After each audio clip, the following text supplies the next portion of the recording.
Hoje nós vamos falar também sobre aquecimento global, com um climatologista que fala que o aquecimento é conversa para boi dormir. Eu não sei se o boi prefere dormir na sombra. Eu vou conversar com o Ricardo Felício. Venha para cá.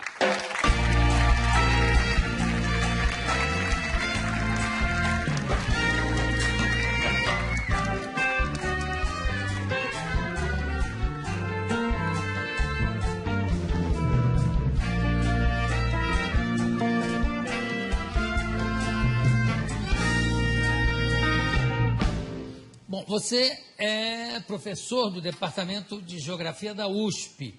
E o que é que você estuda especificamente? Climatologia, é isso? Climatologia antártica, do continente antártico, já há 20 anos.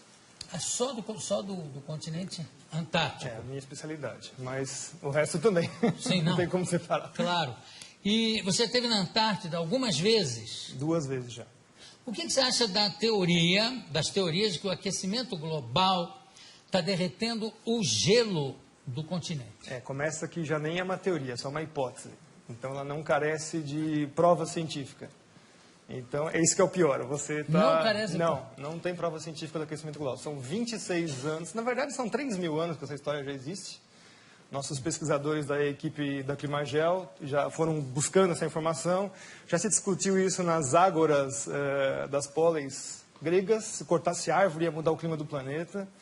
Na Grécia Antiga já se discutiu? No Senado Romano se faria ou não os aquedutos porque ia mudar o clima.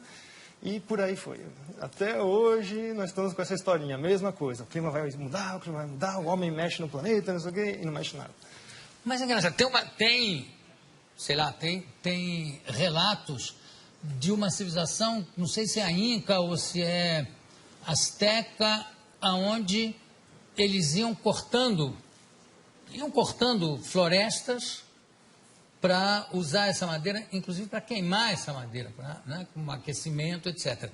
E à medida, quando chegaram nas últimas árvores, que acabou a floresta, que a civilização também começou a cair, a entrar em decadência. Não tem nada a ver uma coisa com a outra. Você destruiu aqui, não tem uma consequência? Não pode ficar... Tem que tomar muito cuidado com isso, porque isso são ações locais e não são ações planetárias. Mas no local funciona. Mesmo assim, a alteração é muito pequenininha. A cidade de São Paulo faz o seu microclima, por exemplo. Assim não. E aí o clima global é outra coisa. Mas o discurso desse pessoal é que a cidade altera o clima do planeta. Portanto, a cidade tem que se adaptar à mudança do clima, que ela mesma fez. Mas espera aí, raciocínio circular, né? Agora, como é que é? Quer dizer que a água não está... O gelo não está derretendo lá? Não, o gelo derrete e congela de novo. Tem os seus ciclos, Isso já é muito conhecido desde o final da Segunda Guerra Mundial. Primeiro que o próprio cenário de guerra era o cenário polar, A gente está acostumado a sempre ver o mundo no planisfério, acha que os Estados Unidos está de um lado de cá, a Rússia está do outro lado, eles vão se matar por mísseis por cima do Atlântico, Não, eles vão se matar em cima do polo, Claro. Na verdade, eles estão pertinhos um do outro, Então, o conhecimento do gelo, já na época militar, já é muito difundido. Então, o próprio Ano Geofísico Internacional, 1957 até 58, estendido até 59, a primeira missão dos americanos foi atravessar o polo e, inclusive, colocar um submarino nuclear no polo. Embaixo da Isso, calota. exatamente. Foi o submarino Nautilus, que conseguiu, em 57, atravessar o polo todo. E o submarino Skate, ele conseguiu furar o gelo, quer dizer, eles já sabiam exatamente aonde estão as políneas, que são as aberturas do gelo do Ártico, para poder colocar a arma de guerra lá. Então, o clima e militarismo está sempre andando junto, Tudo está andando junto com o militarismo. Como é que é o negócio do nível do mar? Não está subindo ano? Não, o nível do mar continua no mesmo lugar. Tem essa história também. As calotas estão derretendo. Não. Primeiro que se fosse derreter alguma coisa, teria que ser a Antártida. Então, aí sim você teria uma elevação do nível considerável. Mas para derreter a Antártida, cá para nós, você tem que ter uma temperatura na Terra, assim, uns 20 ou 30 graus, muito mais elevado. Sim, mas a medição do nível do mar Está subindo? Não, ele tem Como pequenas é que... variações. Por exemplo, só o El Niño, que é um fenômeno completamente natural, varia o mar meio metro. E aí, os piores cenários do IPCC, que é o painel intergovernamental para a mudança do clima, né? O pior cenário deles é 50 centímetros. Em quanto tempo? Em 100 anos. Mas não tem uma medição feita pelo Capitão Cook? Tem. Tá, De quando é? Acho que 1780, mais ou menos. E de lá para cá... No mesmo lugar. O nível do mar está no mesmo lugar. Então, que alívio que você me dá. Isso, nossa. Não, tem uma situação mais engraçada. Que eu fui fechar minha conta num banco que se diz sustentável, essas coisas, e eu odeio essa história, né? E, não, mas o senhor faz o quê? Eu sou professor de climatologia. O mundo vai acabar? Assim, as pessoas estão assim, apavoradas, o mundo vai acabar. Não, a Mariana estava preocupadíssima, inclusive ela tampa tudo que é espelho até hoje, Por causa do aquecimento com medo global. de ver o reflexo do aquecimento global. O aquecimento global virou o bode expiatório para todos os males da humanidade. Bom, falando em aquecimento, e a famosa, não é a calota polar, como é o efeito estufa? Esse é o pior de todos, né? Essa é uma física impossível. Ai, eu estou tão contente hoje. Quer dizer, o mundo terminar em 2012, nem pensar, né? De jeito nenhum. Tá. Então vamos para o efeito estufa. Como é O que é? efeito estufa é a maior falácia científica que existe na história, né? Primeiro que ele é baseado num conceito científico que não existe. A Terra tem essa temperatura porque ela tem atmosfera, recebe energia do Sol, tem uma interação com a atmosfera, e por lei dos gases, note, não é uma teoria, é a lei dos gases, pressão, temperatura, né, e volume. Então, por causa de ter uma atmosfera, nós temos essa temperatura. Eu adoro essa discussão assim que os aquecimentistas, que são os que trabalham para o lado do aquecimento global. Não, mas o maior exemplo de que o CO2 realmente acaba com o planeta Terra, acabaria com o planeta Terra, é Vênus. Aí eu falo, é? Tá, qual é a pressão atmosférica na superfície de Vênus? Não sei. São 90 vezes a pressão atmosférica da Terra. Portanto, a temperatura lá é de 400 graus na superfície, não é por causa do CO2, é por causa da pressão atmosférica da atmosfera de Vênus. E Vênus também tem o problema da camisa, né? Que deve ter uma certa influência. Agora, quer dizer que não há o efeito estufa? Não, essa física não existe. Então, o negócio do pum dos carneiros da Nova Zelândia, você já ouviu falar nisso? Já! Não é que é uma quantidade tão absurda de puns que vai causar o apocalipse, porque vai estourar com a calota não, como é que chama? Com a famosa camada de ozônio. Que não existe, né? A camada de ozônio é uma coisa que não existe, né? Não existe? Não. Meu Deus, que alívio que eu estou hoje. Quer dizer que o carneiro pode dar pum à vontade. Eu sei que tem fazendeiros ensinando o carneiro a se segurar. Pode soltar. A história do ozônio é conhecida como, né, nos cientistas sérios, não esses aí que estão aí vendidos chapa branca, que a gente chama, né? Trabalham para governos, empresas, etc. E tal.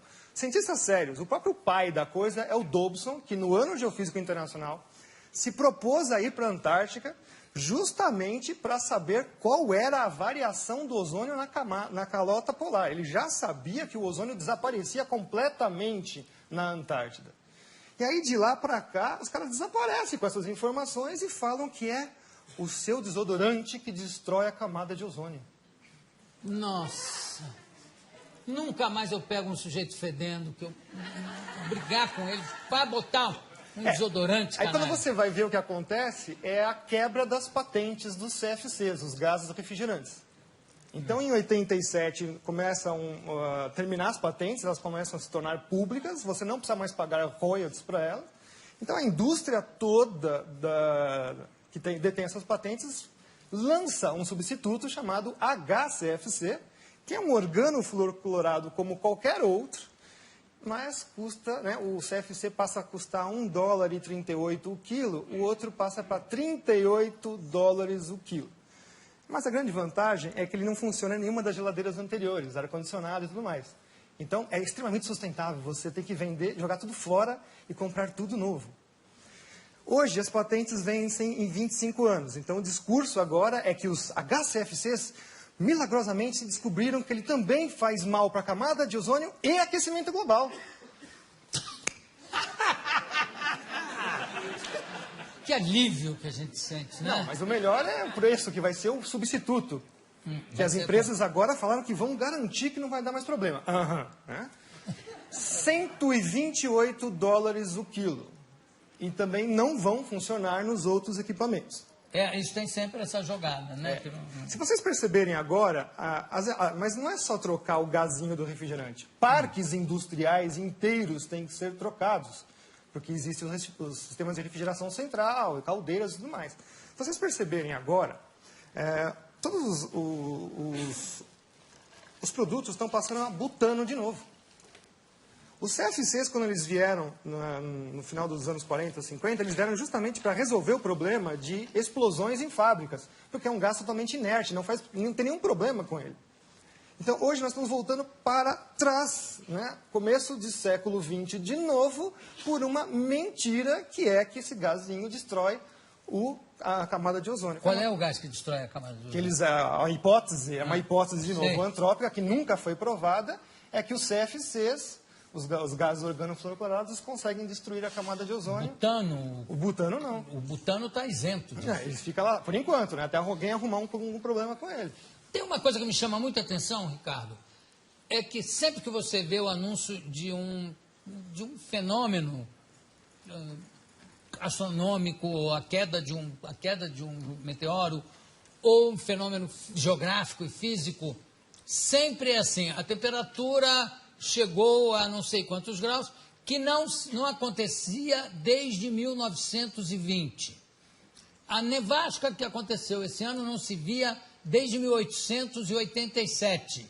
Quer dizer que sempre anteriormente, teve alguma coisa pior? Sim, nossa, muito pior. Pois é, então por que essa coisa catastrófica, né, de achar que a próxima será a pior? Se nunca acontece isso. Os registros paleoclimáticos mostram coisas assim muito piores, tipo o nível do mar subir 50 metros em 100 anos, a temperatura subir em 50 anos 8 graus, e o pessoal está falando que vai subir meio grau em 100. Que isso? É piada isso? Isso é uma piada. Olha, tem gente já querendo fazer pergunta ali na plateia, não é? Pode fazer, faça. Você disse que esse negócio do aquecimento global não tem nada a ver e tal. E, assim, o meu pai, muitas pessoas mais velhas que eu conheço, dizem que São Paulo na década de 60, 70, era tipo, conhecido como a terra da garoa, que era muito frio. E hoje, agora, você pega a época do verão, tá um baita calor, um calor insuportável. O que você pode explicar sobre isso? Isso daí é o efeito do clima no local, né? Então, isso não é um efeito global. O caso da garoa, por exemplo, nós tivemos um trabalho científico feito agora em 2009, 2010, mostrando que nos últimos 3 anos ela voltou com a mesma intensidade dos anos 30, 40. Então, na verdade, também a garoa é um fenômeno cíclico. O que carece hoje em dia muito é a observação. Nós temos pouca observação realmente dos fenômenos climáticos dentro da cidade. A gente até fala que é o clima citadino, na verdade, né? Em geral, nós temos também pouca observação. A partir dos anos 90, fechou-se estações meteorológicas no mundo inteiro. O próprio presidente Collor de Mello fechou diversas estações meteorológicas aqui no Brasil também. Então, a gente carece bastante de informação meteorológica in loco. Os satélites medem, mas sempre tem assim um problema de método, enfim, não é uma coisa tão fácil. A influência do desmatamento no clima global? Não existe. Não, infelizmente. Não existe? Não. E no clima local? Mais ou menos. Uma coisa que as pessoas também não sabem... Quer dizer, a Amazônia, então, não é o pulmão Não, do tem mundo? que tomar cuidado. Não, nunca foi. Nunca foi. Nunca foi. Essa teoria já foi derrubada nos anos 80. Já. Não são é nem os a oceanos. pleura, nada? Não, são os oceanos. Eu vou continuar aqui com o Ricardo Augusto, vou mais um bloco com ele, porque meu querido amigo, irmão, Juca de Oliveira, tem uma teoria que eu quero colocar aqui para o professor Ricardo para a gente debater. E também eu já vi que tem mais uma pessoa querendo fazer uma pergunta. Então, nós vamos abrir o próximo bloco com a pergunta dessa pessoa. Podemos continuar? O que vocês acham? Sim! Eu também acho. Vamos lá, por favor, Willem. Tenho aqui ao meu lado o professor Ricardo Augusto Felício, climatologista, estamos falando sobre clima. A gente fechou o último bloco falando, para minha desolação, que a Amazônia não é o pulmão do mundo. E não tem influência, o desmatamento não tem influência no clima? Tem que tomar cuidado com isso, porque quando eu falo isso, significa que eu estou autorizando a destruir a floresta. Não, de forma... Mas a gente tem que tomar cuidado, porque o aporte do ambientalismo é esse contra as pessoas que falam, negam a hipótese do aquecimento global. Né? Então, você mistura tudo dentro de um saco de gatos. Você fala, tá vendo? Esse cara está autorizando a gente destruir a floresta. Não, a Amazônia está lá, não é para ser destruída. Aliás, eu acho que nem é possível destruir a Amazônia, porque grande parte dela está plantada embaixo, quer dizer, é embaixo d'água, você para chegar na raiz seria, né? São 6.000 quilômetros desse novo aquífero que descobriram embaixo da Amazônia. Ganha do aquífero Guarani. Recentemente descoberto. Eu não faço ideia do que seja 6.000 quilômetros. Deve ser importantíssimo. Vai ter 6.000 quilômetros. Haja aquífero aí. E o negócio da floresta, como é que é a floresta da chuva? Como é que é? Na verdade, assim, a gente tem que entender que quem manda no planeta são os oceanos. Aí, por acaso, existem continentes. São 3/4 da superfície do planeta com água. Então, a maior parte da troca de massa e energia com a atmosfera é feita com os oceanos. Então, de vez em quando, eles ficam com pena, coitadinho dos continentes, né? Aquela coisinha de nada, joga um pouquinho de água para eles. E se jogar um pouquinho de água para eles, já faz todos os desastres que a gente imagina. Bom, a principal entrada de água para os continentes vem na parte tropical, que são os ventos alísios. Todo mundo já ouviu falar, estudou na escola um monte de vezes isso daí. O próprio Köppen, que é uma das primeiras pessoas que estudou climatologia lá no século XVIII, XIX, né, começando esses estudos, ele falou assim, mas como é que eu vou estudar o clima, que a atmosfera é uma coisa que é invisível, altamente dinâmica e não dá para fazer nada? Bom, ele conseguiu verificar que a vegetação respondia ao clima. Então ele viu assim, olha, gozado, né? Nessa parte toda do planeta, salvo algumas exceções regionais, você tem florestas extremamente virtuosas, imensas, e é justamente onde chove bastante, onde você tem as principais células de trovoadas, né? Os relâmpagos fixam nitrogênio na chuva e, portanto, jogam isso na superfície. Então tem toda uma simbiose aí entre os fenômenos da atmosfera. Então, as florestas, o nome técnico da floresta em inglês, por exemplo, eles chamam rainforest. Né? Então, florestas de chuva. A floresta está lá porque chove, não chove porque tem floresta. Vocês entenderam? Então, quer dizer que se você cortar, vamos supor que vamos fazer assim, um cenário hipotético. Já que eles adoram fazer cenários, vamos fazer também. Vamos supor que você tira toda a Amazônia de lá. Tira tudo, você tira tudo lá. 20 anos depois, está tudo de novo nascendo. Tudo de novo nascendo, tudo de novo. Mas leva 20 anos. 20 anos.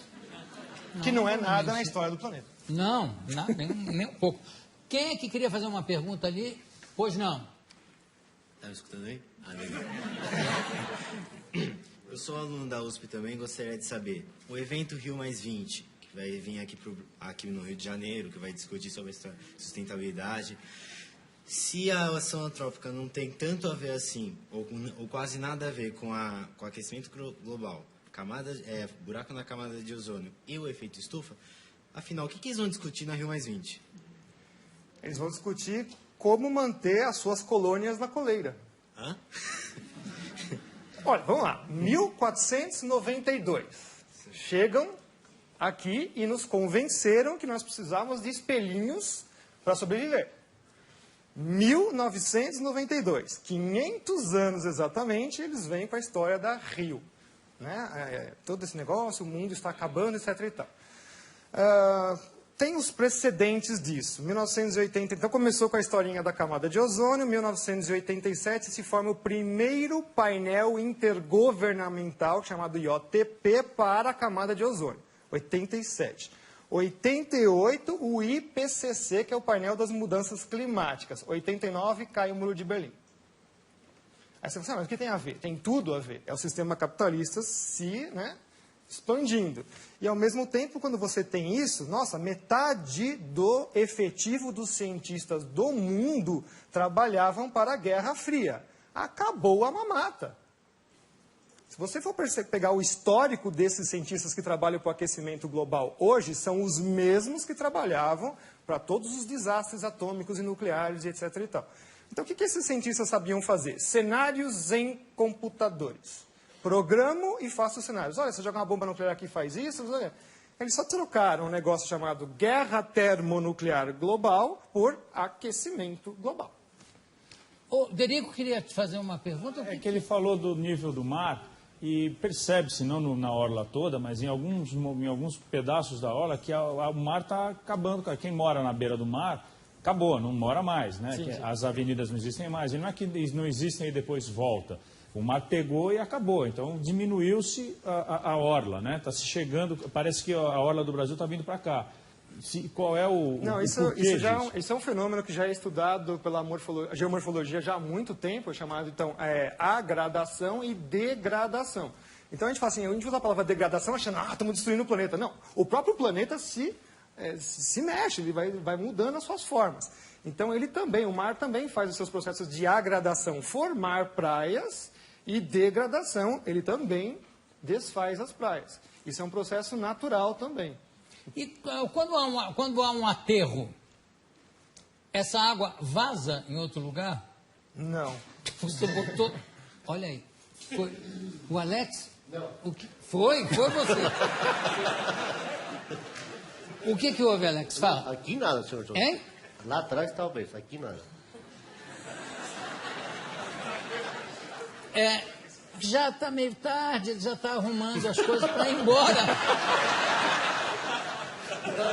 Eu já não falei para você não fazer isso? Não estou prestando atenção, senhor João. Hein? Nem me mexi aqui. Não se mexeu, claro. Bom, desculpa. Essa imagem que eu fiz, que é absolutamente infantil, claro, de você aterrar aqui, o mar não se expande numa outra direção, em algum outro lugar? Não, a área é mínima, não tem como. Não tem influência nenhuma? Não. A influência, 99% da energia que está na superfície da Terra vem do Sol. 99%. 99,99% na verdade. A geotérmica é insignificante em frente ao extrato geográfico. Não, a casquinha do mas planeta. eu digo local, de repente... Não, mesmo assim, continua não sendo. O Sol, por exemplo, todo mundo fala assim, o Sol é uma constante. O Galileu quase foi para a fogueira, né?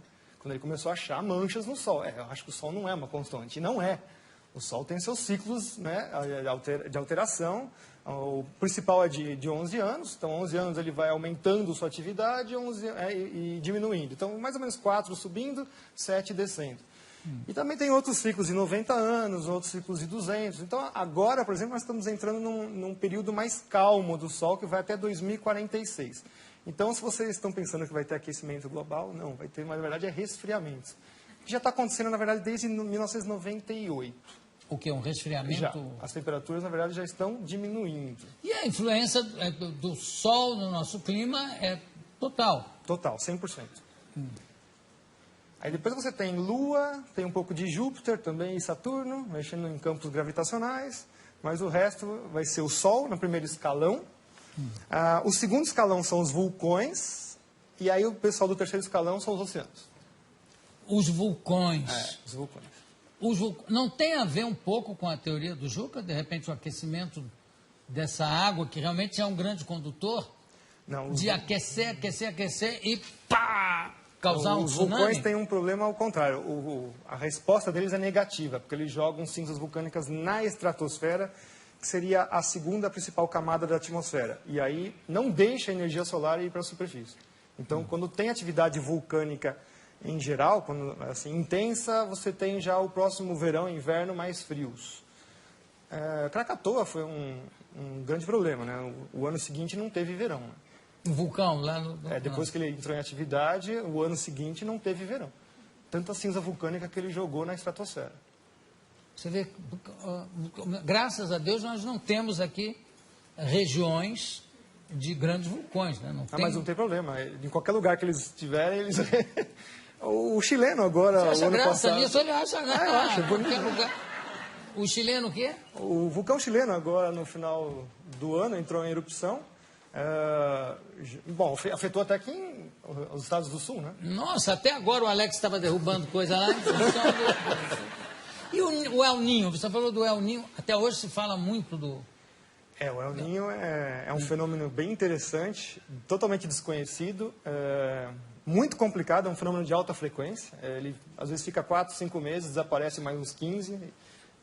Polarizado, né? Tem o El Ninho Laninha, e às vezes ele fica meio intermediário, não joga nem para um lado nem o outro. Tem Laninha também? Tem Laninha também. E eles também estão atrelados com outro fenômeno chamado oscilação decadal do Pacífico. Esse é um mais longo. E foi descoberto sem querer com a pesca no Pacífico, né? Que os peixes desapareciam durante uma época, depois era uma abundância total de peixe.